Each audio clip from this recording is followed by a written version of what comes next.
right, y'all, here it is. My very long overdue Dom and Tina video. It's been like months, and I apologize, but I was kind of hesitant to start it because I knew I wanted to get it right, and I'm the kind of person that doesn't do something if I can't do it perfectly. Mark that as my toxic trait. So I just hadn't really started it. Part of the thing is I don't do takes and I don't do edits over my videos. I have to get it all in one shot. So it's a little nerve-wracking because if I make a mistake somewhere into this, however long video, then it's like, fuck, like I'll have to start over again and I'm not going to do it in that same moment. So it's got to wait another however long until I get up the energy to do it again. This is a really long preamble for no real reason, but I'm just giving you guys a taste of what's to come. I have been told several times by multiple people that I should not summarize or cut stuff out because they were like, I don't care how long it is, we'll watch the whole thing. That being said, if you're just here to find out how we met at a party. You can go now. You're good. For anyone else who actually wants to hear the whole thing, I have no idea how long this is going to take. Again, I don't really plan it. I just have to talk from the heart. Otherwise, it sounds really stupid later on. Like when I re-listen to it, I'm like, that's the fakest shit I've ever heard in my life. Even if it's honest, like it doesn't matter. Like if I sound scripted, then I'm like, nope, fake. That's a fake bitch right there. It's me. I'm the fake bitch. So we're just gonna see how long it takes. And thanks for bearing with me. So when I met Dom, I was kind of getting out of a very on-again... I'm sorry, my hand keeps shaking because it's leaning on the steering wheel and I have very little motor control today.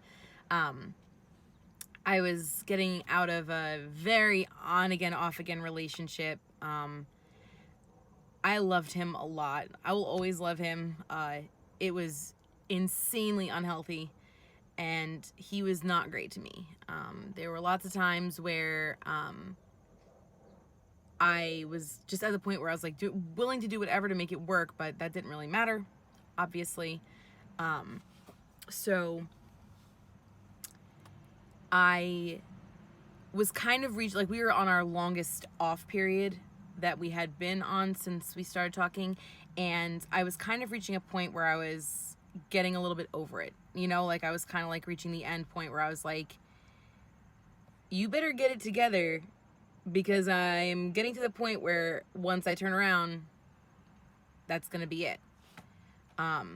This person also lived in Texas, was a big part of the reason why I kind of started going in the first place. Interestingly, is related to and introduced me to my best friend, who is the one who introduced me to Dom. So it's striking to think that I owe all of this to an ill-fated relationship that started on fucking Tumblr. Like I just think, and I'm like, oh my God, like what if I had never made a blog? Like I had to go through several years of torture to get here, but totally worth it, honestly. I mean, really, it's like getting a tattoo. Insanely painful, but like awesome results for the rest of your life. 10 out of 10 would recommend. So I had gone there to see this other person, and he kind of blew me off again, like left me on red or whatever, and I was kind of reaching a point where I was like, yo, I'm like sick of this shit. Like, I'm a fucking catch. Like, you will never find someone who will do more for you than me, right? Like, quit fucking with me. So I was so excited that day because I was going shopping with my best friend, and I hate shopping. If you know anything about me, if it can't be bought online or in a drive-thru, it's pretty much not a necessity. Like it's so bad that if I buy clothes online that don't fit, like I usually don't even bother returning them. I'll either sell them or give them away. Like I hate shopping, but I was so excited to go shopping because I live 1,600 miles away from my best friend, and we don't get to do stuff like that. We don't get to sit on the couch doing nothing or watch a show or go to the movies or anything. I never get to see her, and it sucks. And I was so excited to go shopping with her and her boyfriend. Y'all can go follow them, by the way, if you'd like. She's at Tofu X Princess. That's Cassandra, my best friend, and her, I said boyfriend. He was boyfriend at the time, but he's her fiance now, y'all. About time. He's at Pop Punk Pizza. So you can go follow them if you'd like. So they were like, we're going to go shopping. I was like, great, I'll come with you guys. We went out, we were out all day. It was really nice. And I was like, wow, like I actually had a really good day here. Like, fuck this other guy, right? Like I had a good time anyway. I was upset still, but it wasn't the same kind of hurt that it had been when this had started all over again 6 months ago, where it was like, I could really like barely get out of bed. I was so depressed and like, whatever. So I was like, I knew I wanted to move there regardless. I had started going to San Antonio to see this person and to see my best friend. And I just fell in love with the area. Like I'm from New York, yo, like everyone's angry here all the time. Like even when they're not angry, they're kind of angry, you know? So it's so flat, and you can see it's my happy place. I could go on and on about all the things I like about it, but the truth is that it's just where I feel happy. It's where I feel like I'm at home. I love being near Cassandra and Jay, and Cassandra has just gone out of her way over and over again to like have group hangouts so that I could be like, have me at them. Like when I was there for New Year's, you know, she just, the whole night, she just kept looking at me on New Year's Eve, and she's just beaming, and she's like, I'm so happy you're here. And I was like, this is where I want to be, with people who are that excited to see me all the time. So I had already decided that I was going to be moving there regardless of what happened with me and this person, even though obviously I was still hoping it was going to work out. And, you know, I went to go visit all the time because I loved it there, and my best friend was there, and this guy was there, so whatever. So a lot of people ask like, oh, is Dom moving there? Are you moving here? Like, are you moving here for him? And it's like, yeah, but no. Like, I would have been moving there regardless. I was already planning on moving there. It was just, is serendipity the right word here? Whatever. So I was with Cassandra and Jay all day. We were shopping, and then they were like, why don't you come with us later? We would really like for you to come to this party. And I was like, someone I know? And they were like, no. I was like, okay. She's like, no, it's a housewarming party. I was like, all right. So in my head, I'm like, Cass and Jay would never have invited me if this wasn't something that was like totally cool for me to be at. But I was like, this is a little bit strange just because like this is not like a house party. This is like a housewarming party. Seems like, you know, people I don't know. I don't really have friends, so I don't really know how these things work. So I mean, I have friends, but none of them live in New York anymore, even if they did in the first place, and most of them never did. I didn't know the hosts. I didn't know anybody at the party other than the people bringing me. So like I didn't even know the people who were throwing the party. And they were like, no, come, like they would really like to meet you, like you should really come. So I was like, all right, like if they were inviting me, I wasn't gonna say no. Like I wanted to be wherever they were. And I think back on it now, even right after the party, like I have a lot of chronic pain, and it's, you know, I don't really know anybody. It was far away from, you know, whatever. It was later at night because these young kids think that it's okay to go out late at night. I'm like, they're like, yeah, I think we're going to start going out at 10. I'm like, at 10? What are you, crazy? I'm in bed by 10:30. Jesus. So they were like, just come. And I was thinking that it was so crazy that I went, really, because there were a lot of, like, my health could have been bothering me. My body could have been bothering me. I could have been too tired. I could have been a little jet lagged. Like, but no, I was like, no, I'll definitely go. And I actually did go. So we went back to Cassandra's house. I went home, like, to the hotel, and then I went to Cassandra's house closer to the party so we could do Christmas presents. And she gave me a little necklace with Texas on it, and it was like this thing about like being home and like, you know, whatever. And I don't know, it was just really sweet, and I cried like a baby. So I was already in an emotionally vulnerable state when I got to Cassandra's. So we left and we went to the party, which was like 15 minutes away. I walked into the party, and one of the first people I met was Dom.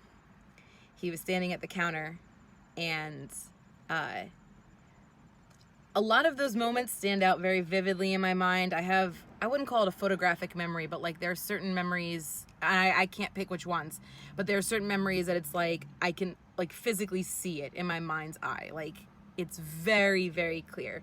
And meeting Dom was one of them. He was on the right side of the counter, and he had on a gray hat and a leather jacket, like a beanie.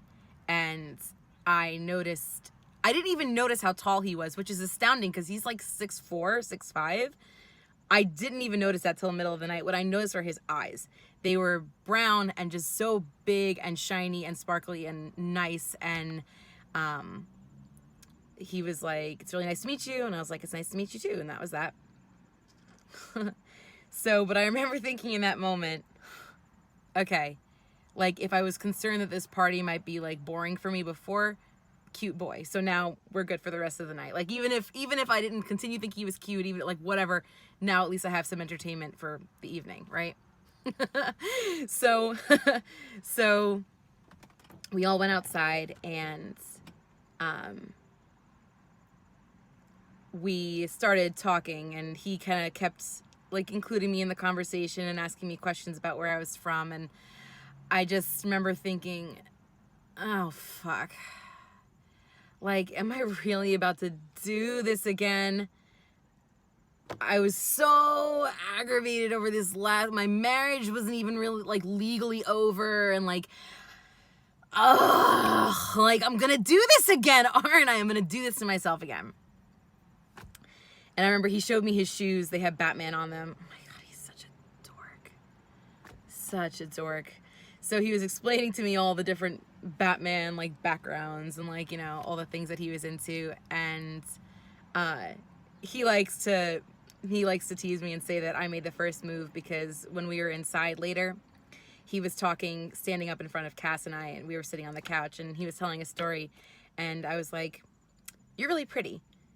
And he was like, "You're really pretty." I was like, "All right, well, we're not talking about me. We're talking about you." So he likes to say that I made the first move, but if you actually ask him, he'll be like, "No." He's like, "I'm just saying that to make fun of you." He's like, "To tease you." He's like, "Because the truth is I was working damn hard to get your attention."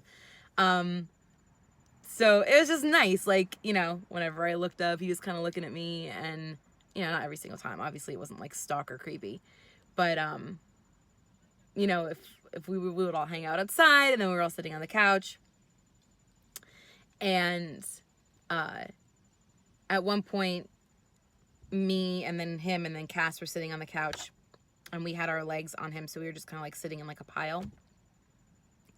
And we were talking back and forth about like slightly more personal stuff, nothing too deep, just like, you know, home and whatever, our personal lives. And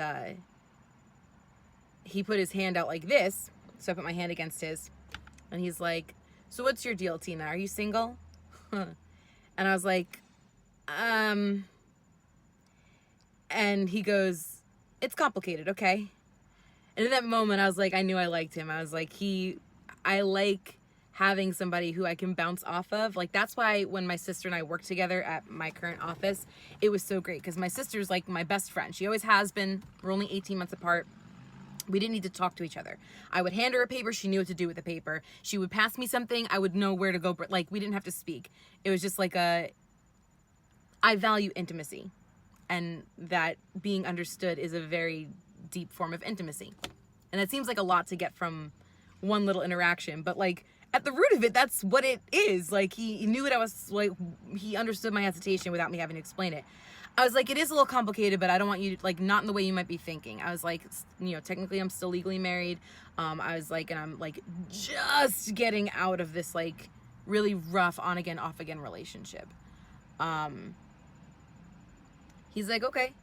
So he told me later, he's like, "Yeah, it didn't really matter to me what was going on with you. Like, I was shooting my shot regardless." He told me, he asked the host of the party, he goes, "That girl that just came in, is she single?" And Abe, the host, was like, "I think so." He was like, "Good enough for me." Jesus, the confidence. I mean, it wasn't misplaced, but still. So we ended up, you know, talking the rest of the night, and he at the end of the party, we had found each other's Instagrams or whatever, and at the end of the party, he was like, "So can I have your number?" And I was like, "Send me a message on Instagram, and like I'll send you my number," because his phone was dying, and I was like, "Just make it easier." We were all on our way out the door. Oh, I forgot to mention that like right after I came in there, I had brought my bag in, but I forgot that I had left my my Blistex in the car. So I was like, "Shit, I gotta walk back out to my car." He's like, "Do you want me to walk you?" I was like, "Yeah, okay." I just thought it was so sweet. Like, such a nice little Southern boy thing to do. Like, I'll walk you to your car. Like, we were in a gated community in Texas. Okay, I'm from New York. Like, if I can walk the streets of New York at night, I'll probably be okay in the, 15 meters or whatever. I'm so bad with spacing. I don't even know how much 15 meters is. Is it from here to there? Like, I don't even actually know. Like, I'm sure I'll be fine, but it was actually very sweet and it was very cute. And he was just, from the moment I met him until the moment I'm speaking to y'all right now, he has been the gentlest, like, softest, kindest person. And he always mentions that. He's like, that's always the way you've described me from the beginning, that, like, I'm gentle. I was always a very, not abrasive person necessarily, but, like, a very tough person, like, thick-skinned almost, but not really. Like, I had to be thick-skinned for many reasons, but, like, inside it was like, can someone just be nice to me? Like, everyone was so rough with me. Like, I guess I came off as difficult, so they felt like they had to handle me, like strong arm me a little bit. And it was just like, I'm so eager to please that I guess I would just do it, and they felt like that was the way they were getting result. I don't know. It was rough. No matter what setting I was in, it always felt like, especially comparatively, like my sister, and like there are its own struggles that come with it, because my sister refuses to let anybody help her with it. God help you if you like pick up her jacket or pull out her chair or like do the laundry for her, she will lose her shit. Like, you cannot help my sister. Meanwhile, I'm over here with like 17 things on my shoulders and on my back and like holding one thing up with my foot, and I'm like, can I get a hand here? Like, that's how it's always been with my sister and I. And like I said, she's my best friend. I do not resent her for that at all. I know that it caused its own damage to her. Like, nobody ever let her do things for herself. And she was always like, I'm very loud and have a big presence. So, there's a lot of like Tina's little sistering going on with her. So like she had her own struggles with that. But like, that was, comparatively, it was easy to see how like I was treated a little bit more roughly, and she was kind of treated more gently, too gently probably. Like everything, I'm sure there's a balance for everything, but Dom was just so, like, he never gets frustrated with me. Like, he does, he does, but like, I never see it. Like, I never feel like that feeling of having to like hunch myself in because I'm afraid of like what he's gonna do or say. Like,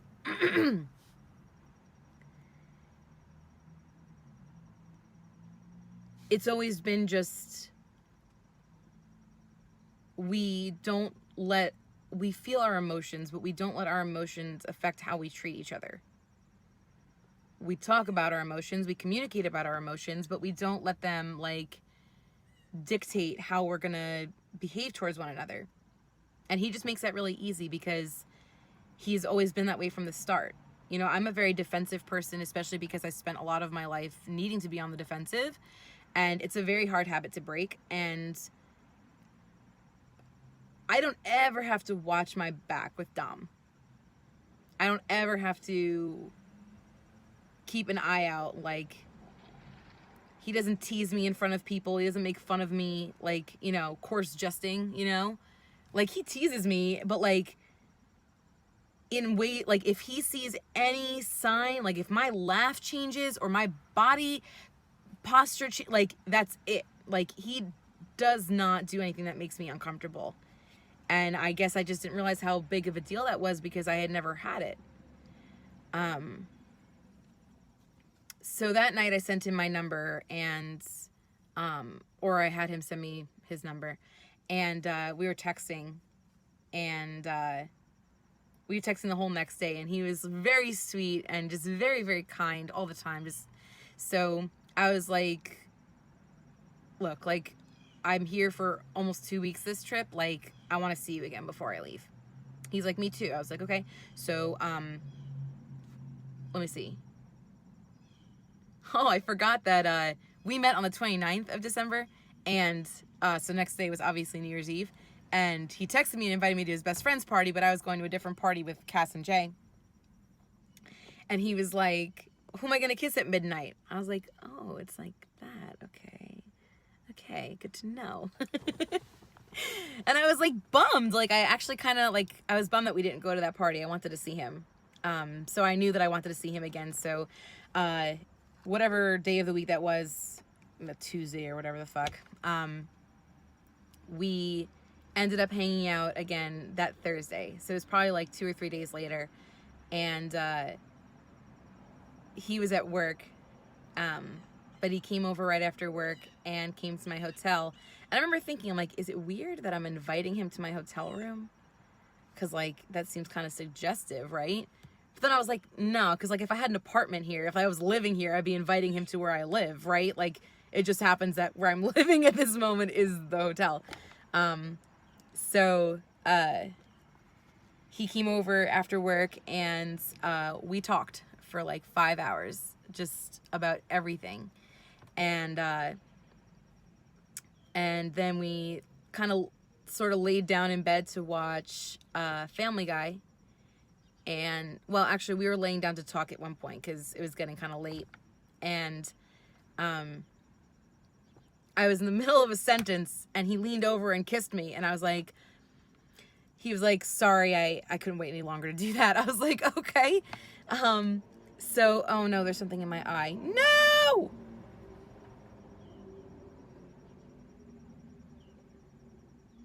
All right, we're good. Stop panicking. We're good. So around 10 o'clock, we laid down to watch Family Guy. And next thing I knew, I was awake. And it was the morning. And I was like, oh shit, he's going to be like freaking out when he wakes up. Like, I'm sure he didn't mean to fall asleep here. Like, well, this is our first time hanging out. And we like fell asleep. Like, shit. And we woke up and he was like, you want to go downtown today? He's like, you never seen the Alamo, right? I was like, no. He's like, all right, let's go do that. Let's go get coffee and go downtown. So I was like, okay. So we did. We got coffee, and which is the way to my heart. And we went downtown, and he showed me a bunch of stuff, you know, like the Alamo and actual stuff down there, but like also places that meant more to him than to anyone else. Like we went to the rooftop that he used to go stand on and look around, and you could see everything from up there.